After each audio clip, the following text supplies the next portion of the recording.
If you want to know how to invert colors in GIMP, you're in the right place. In this video, I'll show you the different ways to invert colors, when to use each option, and how to invert only a specific part of your image without changing everything. This is a super useful technique for photo editing, graphic design, creating effects, or just experimenting with a totally different look. And if this tutorial helps you out, make sure to hit like and subscribe for more easy GIMP tips and tutorials.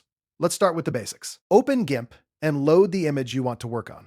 Once your image is open, go to the top menu and click Colors. Inside the Colors menu, you'll see a few different inversion options depending on the result you want. The main one is Invert, and this is the classic color inversion effect. It swaps the color values and brightness values, giving your image that familiar film negative look. If you want something more advanced, GIMP also offers Linear Invert. This option flips the brightness values using linear light, which can make dark areas turn bright without distorting the hue information as much.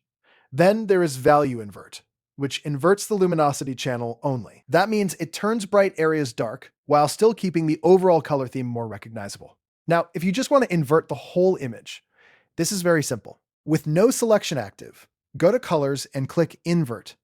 GIMP will immediately apply the effect across the entire layer or image, depending on what is currently active. This is the fastest way to get that negative style result.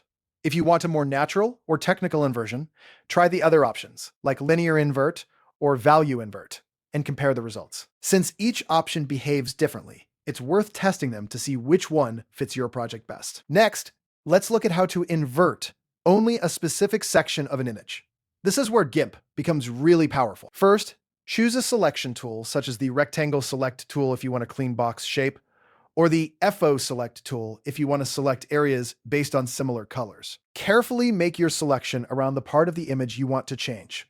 Once that area is selected, go back up to Colors and choose Invert. GIMP will now apply the inversion only to the selected section, leaving the rest of the image untouched. This is a great way to create creative edits, highlight certain areas, or make targeted adjustments without affecting the entire composition. Just remember one very important thing.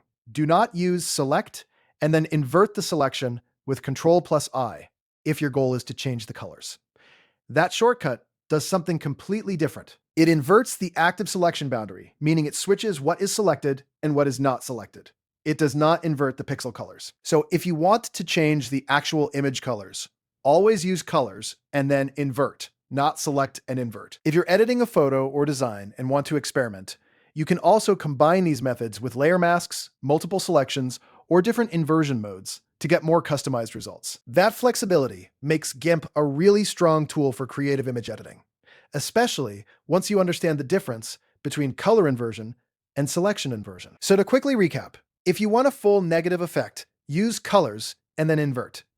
If you want a more specialized brightness-based result, try Linear Invert or Value Invert. And if you only want to invert part of an image, make a selection first, then apply the color invert filter to that active area.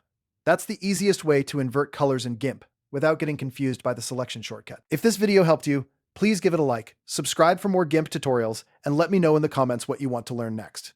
Thanks for watching, and I'll see you in the next one.